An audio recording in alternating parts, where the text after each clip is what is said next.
Most disasters announce themselves: a siren, a tremor, a storm rolling in. But on this day, it didn't. There was no warning, just silence. And in that silence, the world realized something unbelievable had happened. The internet, our invisible lifeline, was gone. It began like any other morning. People reached for their phones before their eyes were even fully open, scrolling instinctively, almost without thinking. But this morning nothing loaded. No Wi-Fi, no data, no apps, no notifications. At first, it felt like an outage, a hiccup, something that would fix itself in a few minutes. After all, we've all complained about our Wi-Fi before. But this time, it wasn't your Wi-Fi. It wasn't your SIM card. It wasn't your phone. It was everything. The outage spread faster than news could report it. Because the news also relied on the internet. Behind the scenes, engineers were watching something they had only theorized about. A cascading failure. One system failing triggers the next, and the next, and the next. Within the first hour, this was already more than a glitch. It was a global blackout, a digital cardiac arrest. And then the silence became real. Airports couldn't verify flights. Banks couldn't confirm balances. Payment systems froze. Smart homes locked or refused to open. Hospitals lost access to records. Stock markets, digital by design, shut down instantly. For the first time in decades, humanity was forced to confront a terrifying truth. We don't just use the internet. We depend on it. By hour 4, panic began to bloom. Not because people thought the world was ending, but because people couldn't pay for anything. Cards didn't work.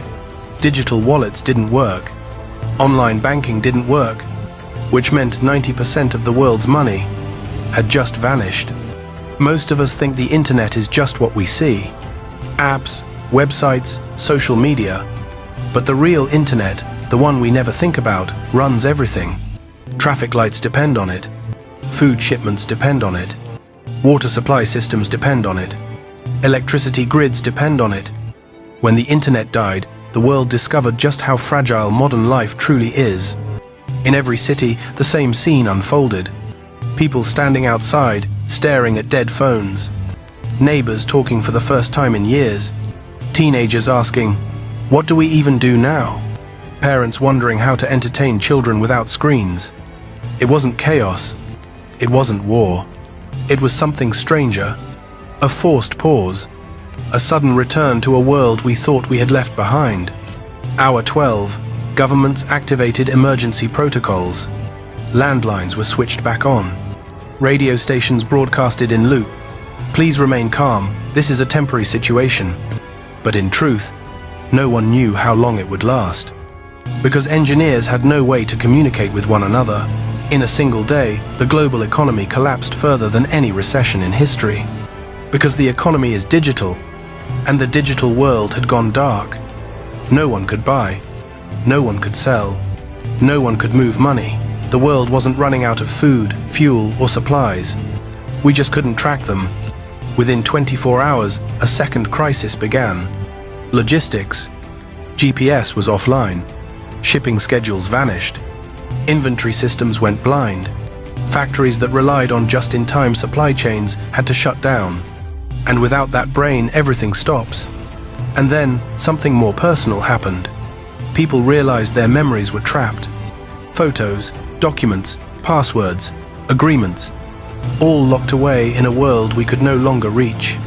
It felt like we had lost a part of ourselves. After 36 hours, enough offline communication channels were restored for governments and researchers to compare notes. And slowly, the truth began to surface.